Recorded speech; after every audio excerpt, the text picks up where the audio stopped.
Hello, and thank you for listening to another episode of Clark and Addison, Born into the Ivy. I am your host, David Butler, and folks, we have passed the halfway point in this season. That is just incredible to me. There is only 2 more weeks left before the All-Star break. This week, the Cubs are 3-4 after having split 4 with the Cardinals and having gone 1-2 against the Astros. That is the bad news. I do have a tad of good news, though. The Rockies came back in today's game against the Brewers and beat them in 11 innings, preserving our slim lead at 2 games over the Brewers and 2.5 over the Cardinals. As we speak, though, the Cubs are traveling back to the friendly confines of Chicago for their last 6 games at home before the break. I will be at the last one next Sunday night. A few weeks ago, I mentioned as the Cubs came out of their 21-game portion of the schedule against a quote-unquote weaker part of the schedule at 16-5, that the Cubs were entering a 35-game portion that was against teams that are 500 or better. So far, the Cubs have gone 22 games through this, and they are 10-12 in those games. This is a big homestand, folks. Cleveland and St. Louis will be coming to Wrigley, and neither team is exactly stellar on the road. However, neither one is awful either. They both have a sub-500 record, though, by just a little bit. In today's episode, we will recap the last week of games, have a preview for the Cleveland series, highlight a couple more of the draft prospects that could be available when the Cubs pick in the first round, and talk about some more trade targets for starting pitcher and third base. Remember, the best way to help grow the podcast is to listen to every episode, like the episode, share the episode with your friends, and if you haven't yet, make sure to subscribe so that you never miss an episode. Join our Facebook and our Instagram groups at Clark and Addison, Born into the Ivy. On Monday, the Cubs had Ben Brown on the mound, and he got through the first 3 innings without giving up a run, but then gave up a 2-run homer in the 4th to Lars Nootbaar. In the top of the 5th, Pete Crow Armstrong hit a leadoff double and was driven in by a Carson Kelly single. The bottom of the 5th, the wheels really fell off for Brown as Brendan Donovan and Alec Burleson each hit a 2-run homer after walks that were allowed. Then Nolan Gorman topped it off in the 6th with a 2-run shot of his own, making it 8-1. The Cubs tacked on one more in the 7th after another PCA double, this time driven in by Nico Hoerner, to end the scoring for the day. Matthew Liberatore, a lefty, shut us down as the Cards win 8-2. Liberatore went 7 innings, allowing 6 hits, 1 walk, and striking out 5, allowing just the 2 runs. Tuesday, for the 3rd straight night, the Cubs starting pitcher gave up at least 7 runs, this time Jameson Taillon, giving up 8 runs in 4 innings. In what has become a theme for the series, the scoring starts in the bottom of the 2nd inning of a Lars Nootbaar 2-run homer. This time, though, the Cubs answered with 5 runs of their own in the top of the 3rd after a single by Nico Hoerner and Matt Shaw. Ian Happ walked, loading the bases for Kyle Tucker. Tucker drove in Hoerner and Shaw in a single to center to tie the game. Then Seiya Suzuki hit a 3-run shot to left center to put the Cubs ahead 5-2. In the bottom of the 3rd, though, Mason Wynn hit another 2-run home run to make it 5-4. In the 4th, Nolan Gorman hit a solo shot to tie the game up. Then Pedro Pages doubled, followed by a Victor Scott walk. 2 batters later, Mason Wynn drove a double to left field, scoring 2 more, giving the Cardinals a 7-5 lead. Then Alec Burleson hit a sac fly to center field. PCA forgot how many outs there was, and Wynn tagged up and scored from second base. A play that cannot happen, and no one is going to be more critical of PCA than himself. But it just can't happen. In the top of the 6th, Dansby Swanson hit a single, and then 2 batters later, Nico Hoerner hit his first home run of the season to make it 8-7. Once again, the Cubs bullpen doesn't allow a run through the last 4 innings to give the Cubs a chance, but they come up just short, Tuesday night. Wednesday, Matthew Boyd showed why he should be an all-star this season.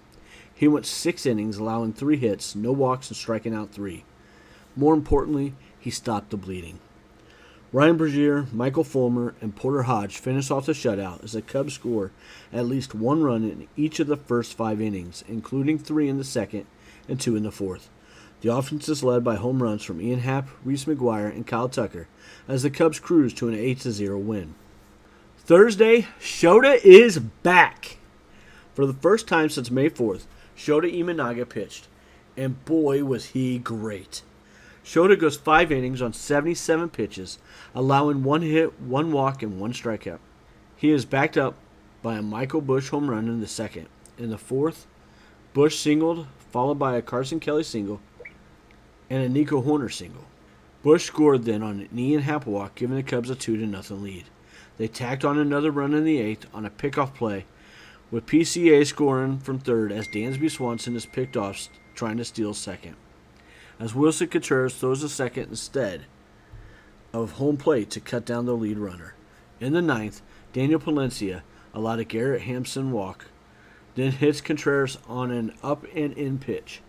Wilson, not understanding baseball apparently, got all but hurt and started jawing at Palencia because, why wouldn't the Cubs want to intentionally bring up the game-tying run? Palencia then strikes out the next 3 batters, turns to first base, and jaws a little back to Contreras. And Contreras decides to jaw back and brought out both benches after the game is over. Contreras issued an apology after the game, but this guy is constantly in the middle of drama and controversy. Most recently with the Brewers, as he kept his foot on first base too long, tripping one of the Brewer players that could have really hurt somebody.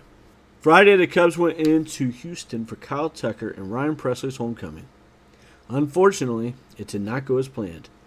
Cade Horton made it through the first 2 innings, but then he allowed 4 runs in the third on a Victor Caratini sac fly to center and a 3-run homer off catcher Yanier Diaz. Then in the fourth, they added 3 more on a Cam Smith, yes, that Cam Smith, home run. In the fifth, Nico Horner added a solo home run. Then on a pair of doubles by Matt Shaw, one in the 7th and the second one in the 9th, driving in one as the Cubs were able to force Josh Hader into the game to get the last out. Once again, though, the Cubs struggled with a left-handed starting pitcher as Brandon Walter goes 6 innings, giving up just the Horner homer. The silver lining of the night was that although Horton only went 4 innings, Chris Flexen once again saved the day and the bullpen, finishing the last 4 innings of scoreless baseball, which begs the question, why isn't he getting a crack at the rotation in place of Ray, or maybe even Horton? I'd vote for Ray to maybe come out of the rotation, but I think you can make an argument either way. But the question is, does Chris Flexen deserve a chance over those guys? I think he does. Saturday, the Cubs got things started off right, putting pressure on Lance McCullers in his first start coming off the IL. Tucker started a big game with a single and then a stolen base. The PCA walked and stole a base of his own. Swanson and Busch walked as well, with a later driving in King Tuck. Then Paradas singled in the third, and Cam Smith hit his second homer of the series, a 2-run shot to give the Astros a 2-1 lead. However, in the top of the fourth, the Cubs decided to stop playing around and brought 11 batters to the plate, 7 of them getting a hit, 1 getting a walk, and scoring 7 runs. Busch and Horner went back-to-back on solo shots to get it going. Then Shaw walked. McGuire singled, Happ got an RBI single, and then Tucker hit a liner that went out of the park for a 3-run home run, putting the Cubs up 7-2. Suzuki then hit a triple, effectively chasing McCullers in the fourth. Stephen Okert came in, and PCA hit a sac fly, scoring Seiya, as the Cubs take a commanding 8-2 lead. In the sixth, the Cubs tack on another run after King Tuck doubled and was driven in by a Swanson single. The eighth saw the Cubs add 3 more runs after Suzuki hit a home run, driving in Tucker, and then Swanson hit a double with another hit and was brought home on a Busch single to make it 12-2. In the bottom half of the eighth, Porter Hodge gave up a solo home run to Isaac Paredes to make it 12-3. The bottom of the ninth saw Ryan Presley make his first appearance of the series and retire the side, the last out being a strikeout of Victor Caratini. Big win for the Cubs. Sunday, a pitcher's duel of sorts.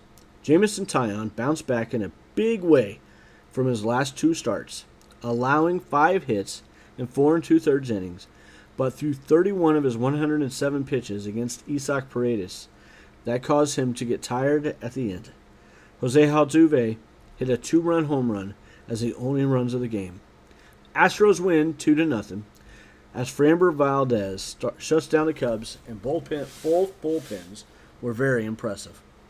Taillon pitched well, but once again gave up another home run, his 6th home run of the last 3 games.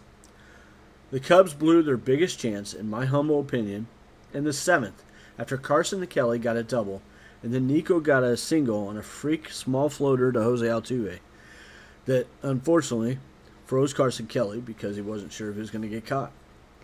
Astros then brought in right-handed pitcher Brian Abreu with Justin Turner due up and no one out.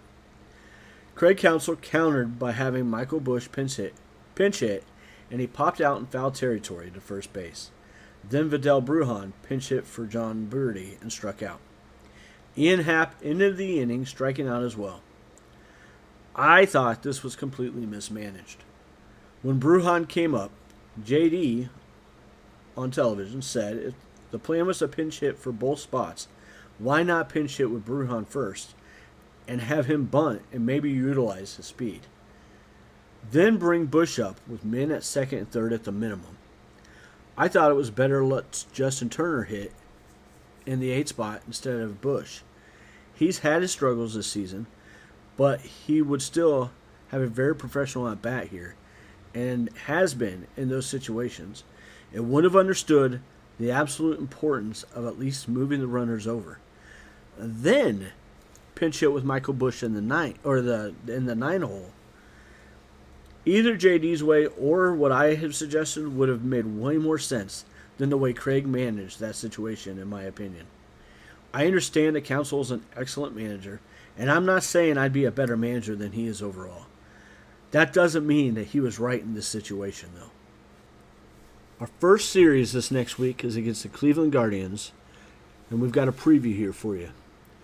Tuesday, the Cubs will be back in the friendly confines of Wrigley Field for their last homestand before the All-Star break. The first series will be against the Cleveland Guardians, who are currently 40-42 for the season and 20-22 on the road. They also have struggled some against teams that are above 500 this season. The Guardians have struggled to score runs this season at home and on the road. They've been slightly better on the road, averaging 3.8 runs per game. That mark is 24th in the majors. They do have a 3.81 team ERA on the road as well, though. Offensively, they have struggled on the road, which shouldn't be a surprise, with them averaging 3.81 runs per game. Especially against lefties, they have a team OPS of 617, which is 25th in the league. Against righties, they are better, but still under league average, with a 6.9 or a .695 OPS. Their offense is led by Jose Ramirez and Steven Kwan, which should not be of any surprise. Ramirez has an OPS of 892 and Kwan 791. The pitching staff is led by starters Slade Sassoni and Gavin Williams. We are expected to see Williams on Tuesday in the first game against Matthew Boyd. The bullpen is led by Emmanuel Clase and Colby Allard. Allard is having his best season of his career so far. Clase has struggled a little by his standards, but let's face it, his standards are pretty freaking amazing. The guy had an ERA last season of .61. There was bound to be some regression there for sure. He's still one of the best relief pitchers in the majors and on a ridiculously team-friendly contract. His walk rate has spiked up some this season, but this dude is still just nasty. The pitching matchups for the 3 games set are as follows. On Tuesday, we have Gavin Williams versus Matthew Boyd. Wednesday, Tanner Bibby versus Shota Imanaga. And on Thursday, Luis Ortiz versus Cade Horton. We will miss Sassoni, who statistically so far looks like their best starter. And all three projected starters are right-handed pitchers, which, unfortunately, is huge for us right now. We talked about the fact that we lost 4 games last week. 3 of them were against left-handed starters. That's not an anomaly right now. That's ridiculous, but it's facts. I also talked about the fact that the Indians struggle against left-handed pitching. That'll be huge for us too, because our first 2 starters and our best starters are Matthew Boyd, a left-hander, and Shota Imanaga, also a left-hander. That helps neutralize Kwan and Ramirez a little bit, I think. On the injury report, via MLB.com, Miguel Amaya still with his left oblique strain, is now doing normal batting practice, catching bullpens, and throwing. He is getting closer to game action. This is great news, and hopefully we will see him in some rehab starts soon. I'm still hopeful he will be ready to go by the All-Star break. Eli Morgan, still dealing with his elbow injury, had a rehab outing on the 17th, which I had reported before, and experienced a setback. Craig Counsell has now said that Morgan is now seeking a second opinion on his elbow after the setback. Javier Assad is throwing bullpen sessions now and will hopefully throw some live BP soon. That could be huge for us as well. Shota Imanaga is back. I've already mentioned that. Dominated in his first start back. Great to see. We will likely see him on Wednesday, and hopefully we will see him gear up to around 90 pitches. Porter Hodge, since being added back to the active roster, is being used in more low-leverage situations. He has had 2 appearances since coming back for 2 innings and has allowed 2 hits, 1 home run, and 0 walks, with 1 strikeout. With Hodge back, Michael Fulmer was DFA'd when Shota was activated. Fulmer had 2 appearances for the ML squad, 3 innings, 2 hits, 0 earned runs, 0 walks, and 1 strikeout. I question whether or not the big league club was better off with Fulmer in the current bullpen versus Porter Hodge. At least the Hodge that we have right now. Either was probably going to be the man in the low leverage eating spot, but that's part of why I think Fulmer would be better. He can eat more innings, frankly. Hodge is kind of a 1-inning guy. I wonder if Hodge wasn't comfortable in Iowa for some reason. I really haven't heard anything. This is all just me speculating.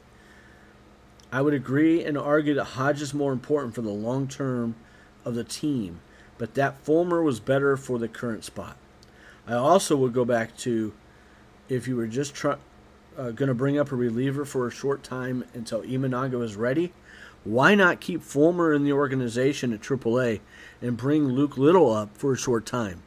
He can be sent back down. I know I keep banging the little drum, but I think it deserves to be banged. Trade possibilities. This is the fun part, right? Third base, trade possibilities. We got Alex Bregman. He has 2 years left if he doesn't opt out. Can opt out after 25 or 26 and is expected to after the 25 season. He is making $31.7 million AAV. I don't like this option, just to be clear. Yoan Moncada, free agent after this year, is currently on a $5 million deal for the season. I don't like that deal either because Rosario doesn't have great numbers against lefties.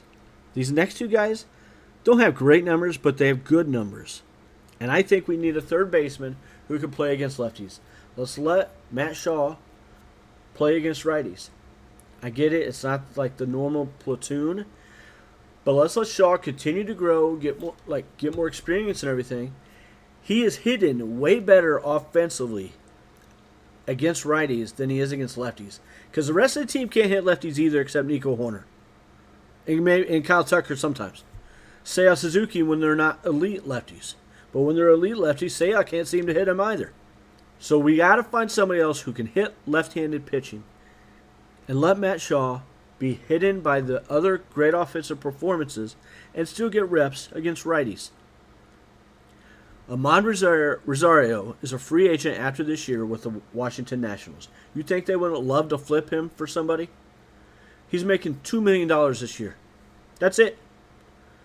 Willie Castro with the Minnesota Twins is he's not strictly a third baseman, but he's a utility guy who can play third base. Free agent after this year, currently making $6.4 million a year. Let me tell you about these guys. Ahmad Rosario for the year is hitting 277. His OPS is 752. That's against both lefties and righties. Against lefties, his OPS is 890. His WRC plus, which the average is 100, is 144. WRC plus of 144 and OPS of 890 against lefties. Striking out only 8% of the time. You think that wouldn't be great to have against lefties? I get he doesn't have a ton of power, but what power he does have all comes against lefties. He has 0 doubles against the righty. He has 0 triples and 1 home run. His 7 doubles against lefties and 3 home runs.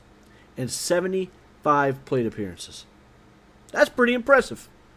Small sample size, I get it. But over his career, he's done pretty good against lefties as well. Willie Castro, for the record, Rosario is my favorite. Like, that's who I want us to get. But Willie Castro is also, he's hitting 303 against lefties right now. He has an OPS of 888 against lefties and a WRC plus of 148. I just think Rosario fits better here, but I wouldn't be upset with Castro at all. That would be amazing to me.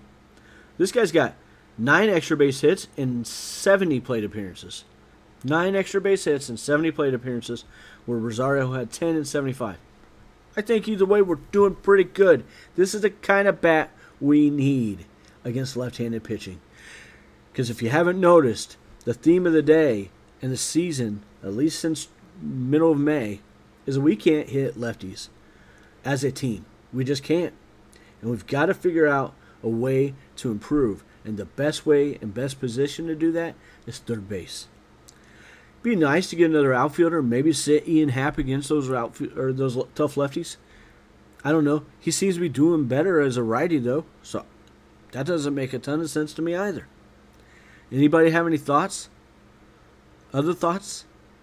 Third base is the best place to improve the lineup against lefties. No doubt about it. No doubt about it. And I'm going to reiterate. Ahmad Rosario, 1 year, $2 million contract. That's it. Willie Castro, 1 year, $6.4 million. We can absorb that. Right now, the Cubs payroll is $193 million. Ricketts said, if the team is competitive, he will make trades and he will be willing to go up in contract or for money wise up to the tax threshold of $241 million. That's $48 million that we can add right now, boys and girls. I do not think that we're going to add a full $48 million. We're talking about prorated contracts added to this, and I get that. But we could. There are players out there that this is possible. If we get Ahmad Rosario at 30 or even 40% of $2 million, that's not adding much. Even the 6.4 for Willie Castro is not adding a ton. Then that gives us a whole lot more money to add some pitching. And we get a third baseman improvement and a bench player improvement for later in the game. You think that either of those guys aren't better than Vidal Brujan? Nothing against Vidal Brujan. Dude seems like a great dude. But he is not as good of a bench player as these other two could be. Hell, to be frank, I would love to have both of these guys over any of our bench players. Any of them. Don't get me wrong. I think Justin Turner provides something that doesn't necessarily translate on the field for the rest of the team. But I'm not sure John Birdie provides what we all thought he and hoped he was going to at the beginning of the season. He's solid. I'm not saying get rid of John Birdie. I'm just saying I think these two are both better than either Birdie or Brujan. Either one. Starting pitching trade possibilities. Sandy Alcantara, $17 million this year and in 26. A team option of $21 million for 27. He's going to cost a ton in prospects, though, as well. I would love to get Sandy Alcantara. I think he's pitching much better. Not including yesterday. He had a rough start yesterday. But he still pitched through it and pitched 6 innings. Edward Cabrera, $1.95 million this year for the Marlins. Under team control through 28. A great talent.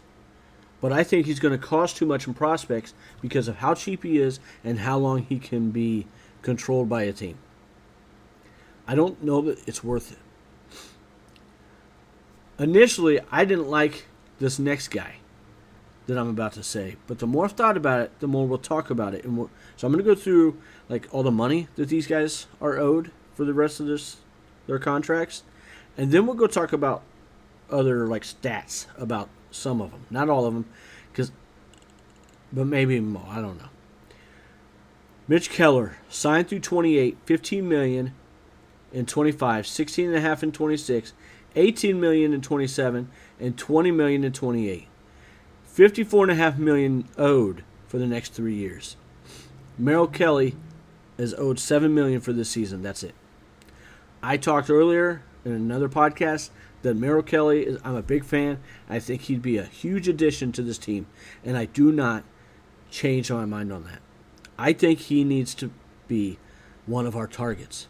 I don't think he's going to cost a ton of prospects. He's not going to cost a ton in money. Zach Gallen, $13.5 million through the season, a free agent. I just don't like the year he's having, though, to be honest. Lucas Giolito, $19 million this season, a mutual option for 26, becomes a club option at $14 million if he's under 140 innings.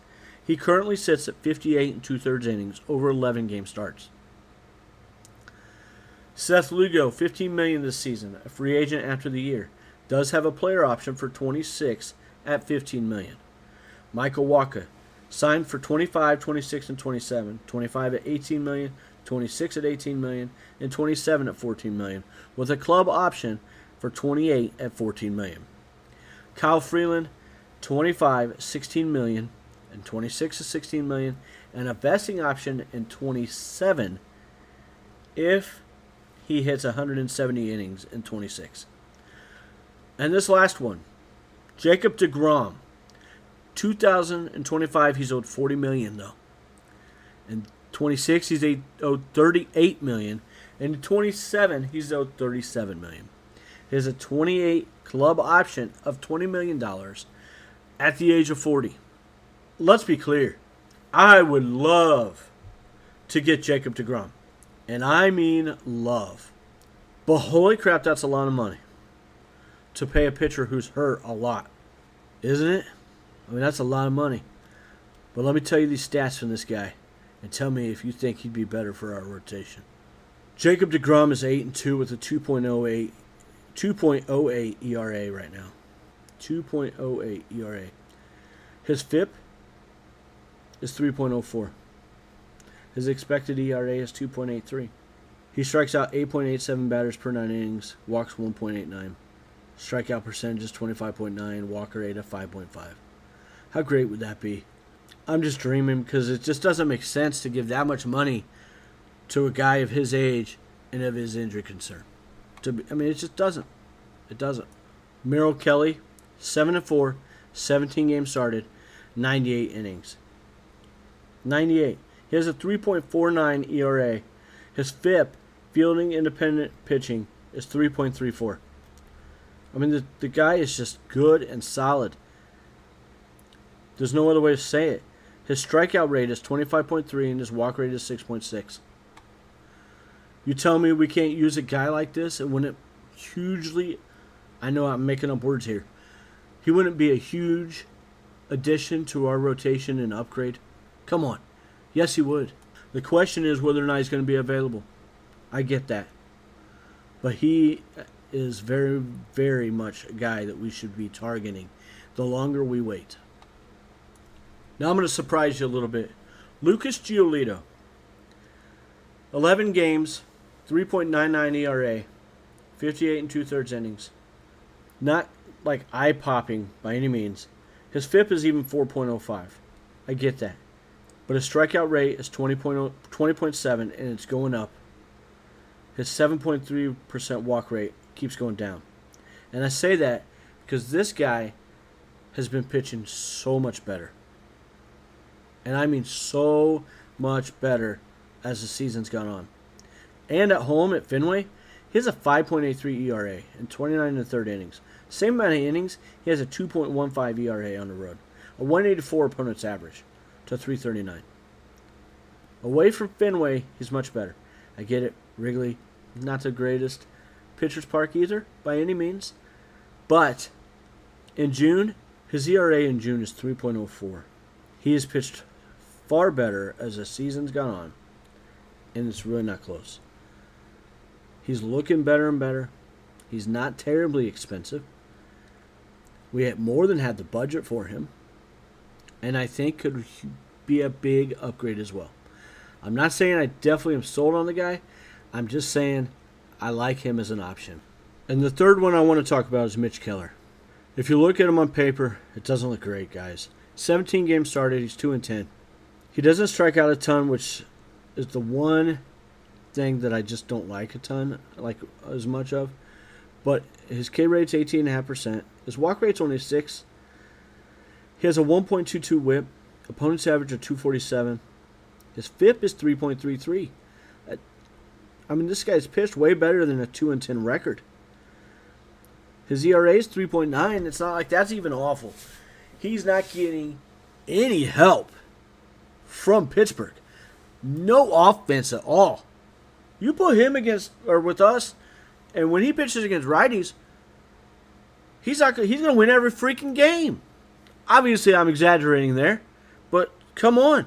Like, the more I look at this, the more I like it, because he's also owed $54.5 million over the next 3 years after this year, which really is kind of a bargain with that kind of pitching that I just talked about. And it's something we can afford. It's a pitcher we don't have to go look for later. And I think that when Tyler Zombro gets a hold of this guy, the sky's the limit. And I mean that. I think Mitch Keller has stuff that can be top of the rotation. I don't mean necessarily ace, but I think top of the rotation, like 2 and 3. I think he vaults Jameson Taillon and gets into the discussion with Matthew Boyd for the number 2 pitcher and eventually the number 3 pitcher when Justice Hill comes back next year. But right now we need this year, because this year's team can win. We need better starting pitching, and I think any of those 3 guys would improve this rotation dramatically. We need 2 of them. We need 2 of them. I keep hearing things about bullpen and everything. We'll talk about that later. That's not near the need the starting pitching is. And if you don't believe me, go look at the last 22 games. Go look at the last 22 games and tell me we don't need this starting pitching. All right, I'll drop off my little high horse here. We've talked about 5 players that the Cubs could possibly draft. Tyler Bremner, a 21-year-old right-handed pitcher. Gavin Killen, 21-year-old second baseman / infielder from Tennessee. Jace LaViolette, 21-year-old outfielder from Texas A&M. And Weehawa Aloy, a 21-year-old shortstop from Arkansas. And Daniel Pearson, 18-year-old shortstop from Mill Creek, Georgia.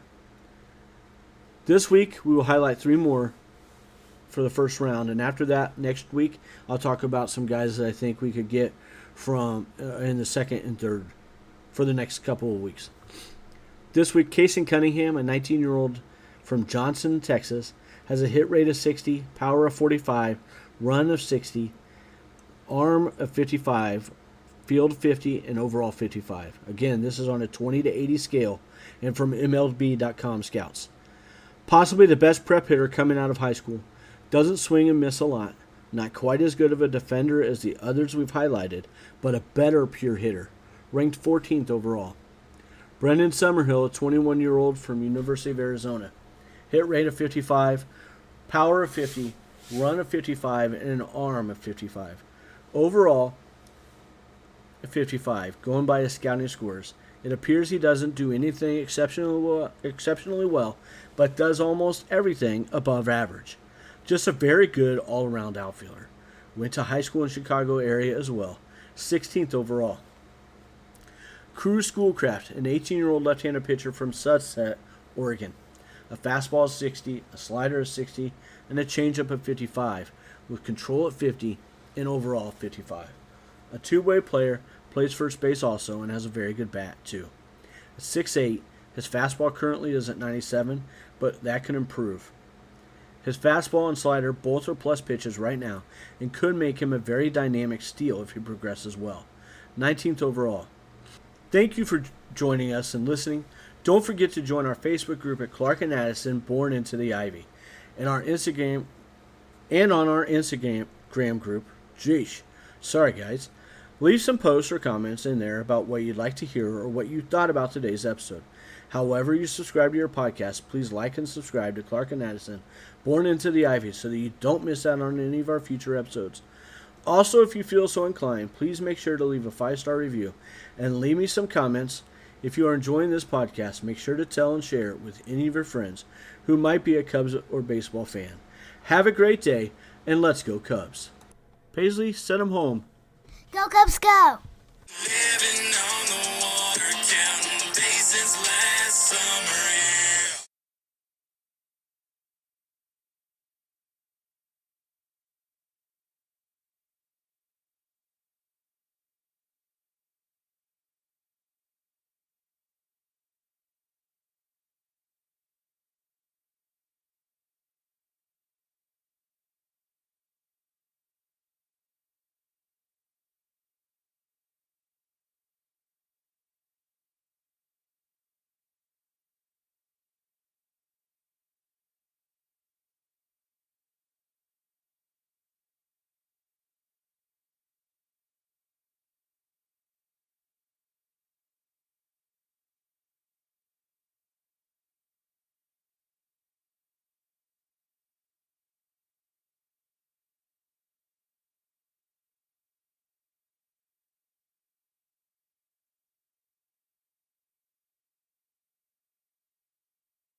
Paisley, send them home.